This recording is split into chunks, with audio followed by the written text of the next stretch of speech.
1903 को गंगोठिया ब्राह्मण गांव में तहसील घऊटा जिले रावलपिंडी में हुआ था, जो इलाका पाकिस्तान में चला गया है।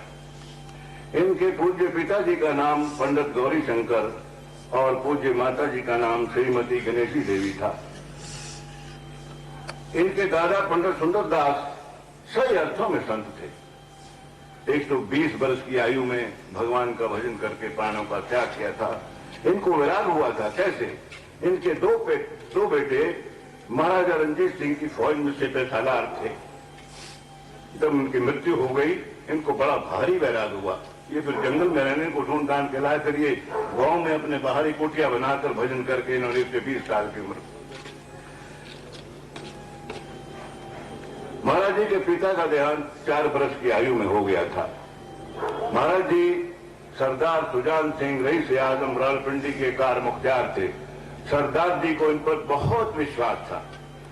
साल का चिट्ठा बनाते थे और वो इनको एक बार कहने लगे, पंडित जी हम आपसे बहुत प्रसन्न हैं, आपको एक हवेली देना चाहते हैं रावलपिंडी में। इन्होंने इंकार कर दिया। कैसी अपनी ग्रह की भावना थी, साधु संत स्वभाव था। ऐसे ही महापुरुषों के यहाँ ऐसे महापुरुष का जन्म होता है। जब देहांत हो गया इनका, लालन पालन की माता ने किया, स्कूल में पढ़ने बिठाया। 4 जमात तक पढ़े। आते हुए बस्ता रख के एक नदी की जो टीला रेत का होता था, उसकी ओट में बैठकर सिमन करके घर पहुंचते थे। फिर 8वीं तक पढ़े। कल्लर एक कस्बा था रावलपिंडी में, वहां पर इनकी बहन ब्याही हुई थी और पंडित साईदास इनके बहनोई थे। वहां पर 8वीं जमात तक पढ़े। वहां पर उन्होंने उनके घर पर परमात्मा की याद में चिल्ला किया और 13 वर्ष की आयु में इनको साक्षात्कार हुआ भगवान का।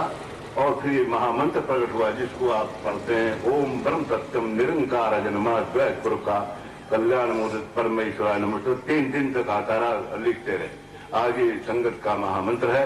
14 अक्षर मंत्र, ये सर्व सिद्धि दातार, जो सिमरन नित प्रेम से मंगल पाए पार, जिस भी सिमरन जो करे फल देवे करतार। बड़ी लंबी महिमा इसमें आई है। इसके बाद महाराज घर आ गए।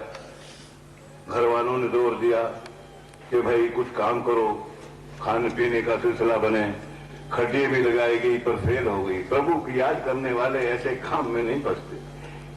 आखिर फिर इनको नौकरी कराई गई MES में, पेशावर में। वहां भी अंग्रेजों का राज था, मिलिट्री का दफ्तर था। ये खद्दर पहना करते थे, बड़ी सादा लिबास थी वहां। बड़ा तो एक ऐसी घटना घटी जिसको जिक्र करना महाराज ने मना किया हुआ है। उस घटना के बाद इन्होंने इस्तीफा दे दिया। अंग्रेज ने बुलाया, मंगत तुम बड़े जहन नशीन हो, तुम बड़े तरक्की कर जाओगे, तुम्हारा कुछ बना देंगे। दो भाषा बीच में बैठ गया। हमारे पूछते हैं, अंग्रेज से पूछो इसका क्या बन गया जो मेरा बना देंगे। असली बनना बाहर से नहीं है, महाराज का तो बन चुका था जो बनना था। तो इस प्रकार की अवस्था में जब ये घर आ गए, दिन रात ख्वाजा पीर का जंगल इनके पास था, वहां पर दिन रात प्रभु की भक्ति में लीन होते रहे। माता का देहांत हुआ 28 वर्ष की अवस्था में। और बचपन से ये जन्म सिद्ध महापुरुष थे।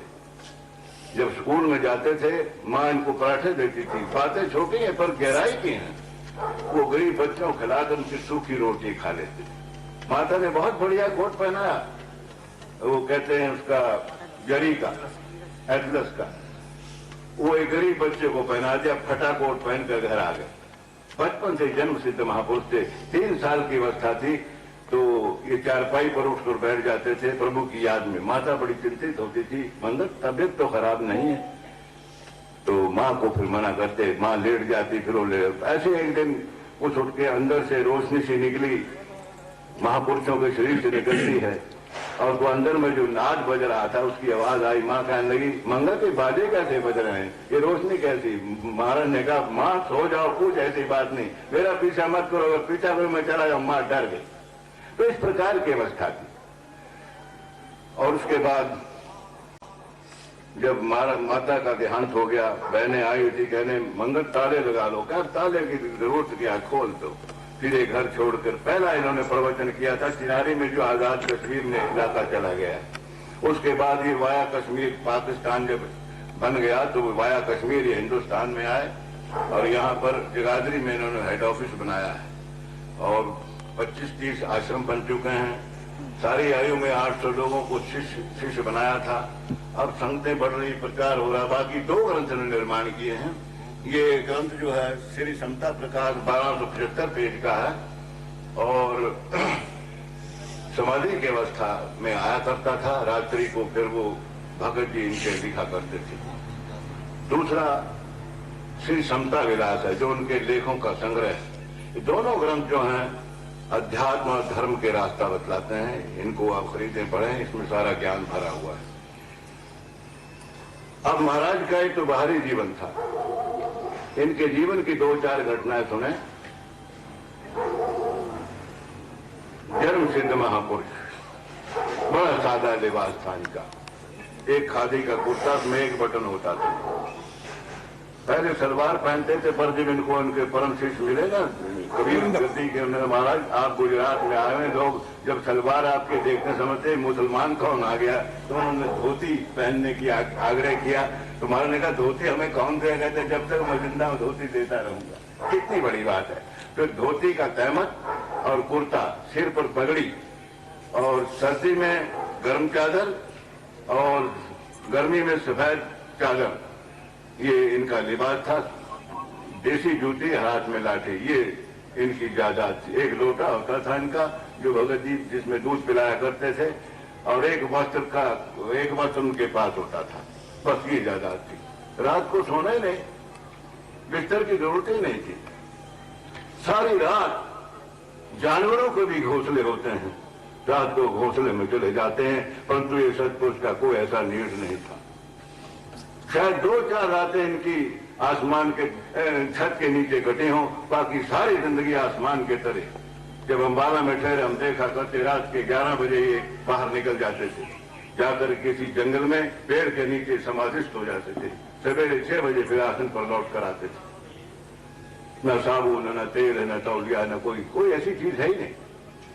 बड़ा त्याग में तपस्या का जीवन।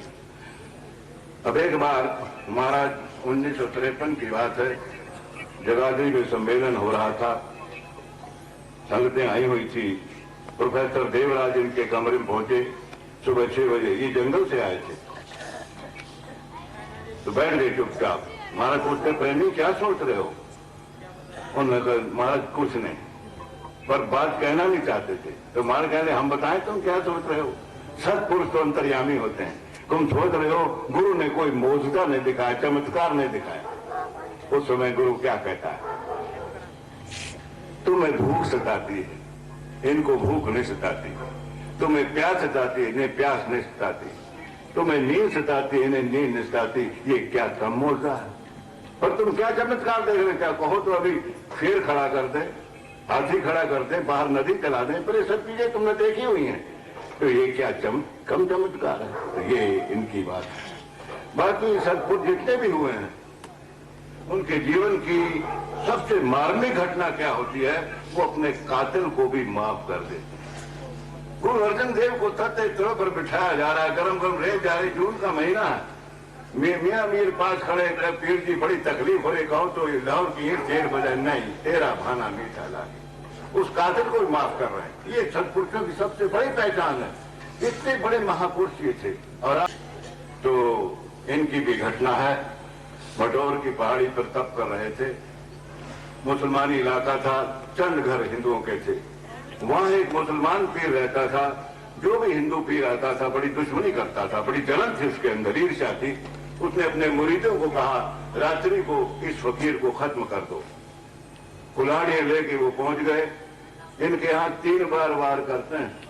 3 दिन तक बराबर जाते रहे, परंतु महाराज के शरीर से जो खौफनाक शक्ल इनको दिखाई देती थी। वापस लौटा है, अपने गुरु के पास, पीर के पास गए। महाराज ये तो बड़ा भारी चमत्कार हो गया। क्या हुआ कि इस प्रकार की घटना हो, बड़ी भारी गलती हो गई है। ये तो कोई पहुंचा हुआ फकीर है, चलो माफी मांग कर आए।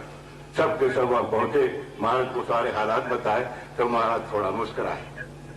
कहते प्रेमियों, कुरान में क्या यही लिखा है कि नहीं महाराज, तब जो लिखा है उसी प्रकार चलो।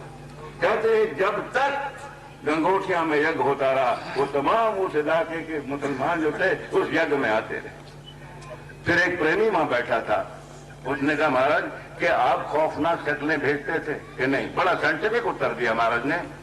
बात यह है, फकीरों के शरीर से कुछ ऐसी शुआएं निकलती हैं और जिस भावना को लेकर कोई जीव आता है वैसी शक्ल उसको दिखाई देती है। आपने देखा ना, आपने फोटो में चंद्रमा सा बना देते हैं, वास्तव में नहीं, वो असल में फकीरों के शरीर से वो चीज निकलती है।